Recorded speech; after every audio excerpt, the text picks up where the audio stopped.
little hunting, do you, Joe? I try that as much as I can. You have got some amazing things here, and I guess I would have to say, starting with the moose. I mean, I had no idea how big a moose was. I mean, that thing is huge. Actually, this is a small one from Canada. They're A quite a lot small bigger. moose. Yeah, they go by the antler sizes, and a lot of them go up into the 70-inch range. He's like Wow. 50 inches, but and another 20 inches on there in age. But about as tall as you see he is mounted up here on the wall. That's how tall they are running through the woods. That's got to be a sight to see. So, and then while to the common person these all may look like just plain old deer, there's different different deer. Right, yes. This is a mule deer. They call them mule deer with ears, as you can see. Oh how yeah, large they are. huge ears. Yeah, wow. That's where they go, get that. He's out from out west. There's a, this is a basic 4x4. They call the fork horn. So this is a basic mule deer are. This deer is a coos deer from Arizona in the desert, and they're about 100-pounders. Yeah, so they're much smaller. Yes, and that's life size. He's full grown. Yeah. This from Kodiak Island, Alaska. That's a blacktail, and they have an oilier skin because they're eating a lot. When the weather's bad, it draws them down to the shore, and they're eating the kelp and the seaweed and stuff like that. So that they have a little heavier coat, and you say it's oily. Yes, and then while this looks the same, it's Right. He's from Oregon. It's also a blacktail, but they're just they're cousins. The shorter face for the bad with the towel. Nature, how they grew them. and such great layouts. Here we got one that looks like it's eating out of the tree. One over here that's rubbing The antlers. rubbing the velvet off, I guess, of the antlers. And this is also a mule deer. He's from the Kaibab. It's the north rim of the Grand Canyon, and their antlers are always a little different. That's what they call like a non-typical. Yeah. But typical would be like this, and non-typical has extra points or stuff going all over the place. They say this is a bear. Yes. Looks like a predator, doesn't it? From Yeah, he's from the Adirondacks. so that's just That's a a wolf. black bear from the Adirondacks. Yep, that's the wolf from Alaska.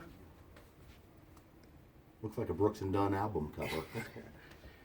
And that's a cougar, my mountain lion. That's a 15-and-a-half-year-old calf. Wow.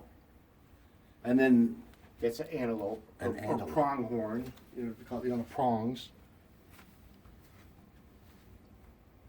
so and then I guess while we're on this side of the room, That's the coyote in the black phase. well, he looks so real just sitting there, like he could get up. Now, is this a mountain lion? No, that's a lynx. A From lynx? Alaska, yes. See the back paws like snowshoes. Yeah, my gosh, they are. Those are huge. Yep, for helping get across the snow.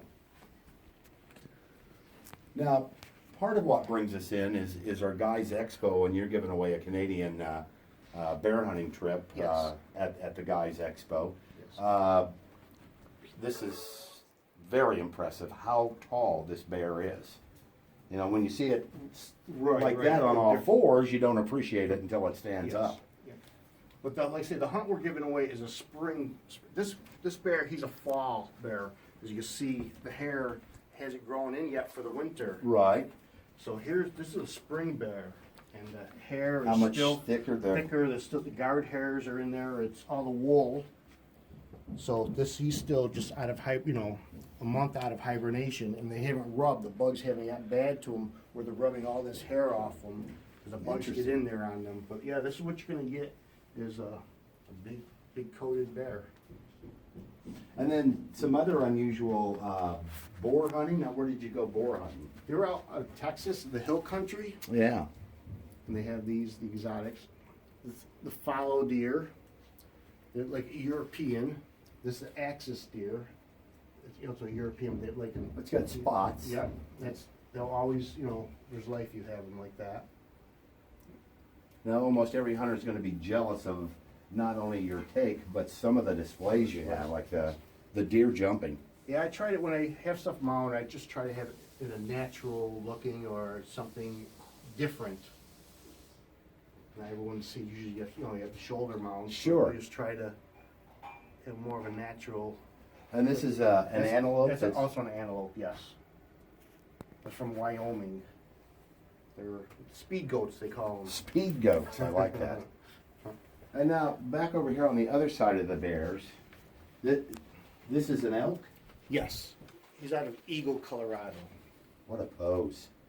What a It's huge a rat. 6x6. That's it's a pretty good trophy. I found this an interesting story too. Now, was it Pennsylvania that you have to use the Yes. the antique guns? Yes, you do it. The flintlocks there.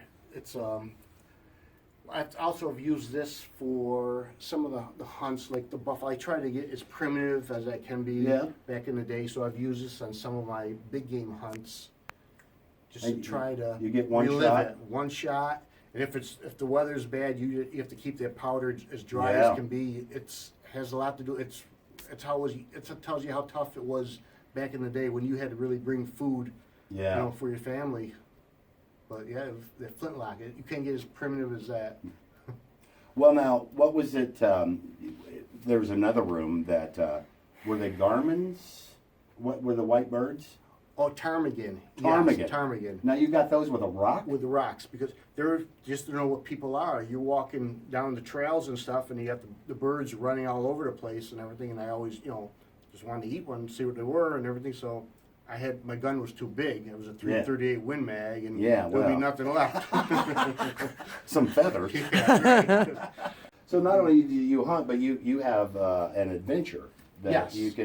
you take people all over the country hunting. and- Whatever they want to go for, like certain states, I have different outfitters that I can get them into and everything for whatever their hunts. I do a lot of stuff where it's easy to get over the counter tags. Yeah. A lot of the western states, you have to get either preference points or it's a draw, like a lottery. If someone wanted to get in touch with you about planning a hunt, Yes. what the best way? Well, we go to all the shows. The Harrisburg shows are a big one. But we do a lot of local shows, the Syracuse show, but also my phone number or the websites and stuff like that. We have everything. And How far out are you booking? we're 2019, 2020. All depends if you say you want to book a hunt and you don't have the funds right away, but you want that week. We can give you a small deposit and you can just pay the rest when you get there. But a lot of people, they also try to get. They like to go up with a lot of friends. It's a good good camp time. Right. It's just so much fun. They'll get like 4 or 5 other buddies and they want to get together. Someone, finances are right there, and they book their hunt with us, and we just we accommodate them how they want to do it. And like I say, with the handicap, we push a lot for that. We have the first time hunters or someone has had a little problem getting into the woods or stuff like they want to still get out there in nature. We help them out. We get first timers. We take care of them, and we do a lot for that. We do like the Safari Club International and the NRA. We do a lot of hunts for that. How did you get started on this? I've always enjoyed this. used to live in Deerfield. Yeah. So we had deer and all kinds of animals running around us and stuff. Years ago, the veterinarian Dr. Bliss, he was from North Utica there, and he was always taking care of the animals. And he had a friend was Herm's deer urine, and I was always interested in how they did it with the farms and stuff like that. Yeah. And I just learned everything. I read books. I went to shows. I went just any place I can learn about hunting or camping or what you had to do to survive. And I just read and learned it and just kept it from there. And then word got around what I was doing and stuff and how I was doing it. And people invite me to their camps if they're starting out. Yeah. But I've been doing this since '88, so I've learned a lot. I've met a lot of people, and I've had a lot of good stories around the campfire.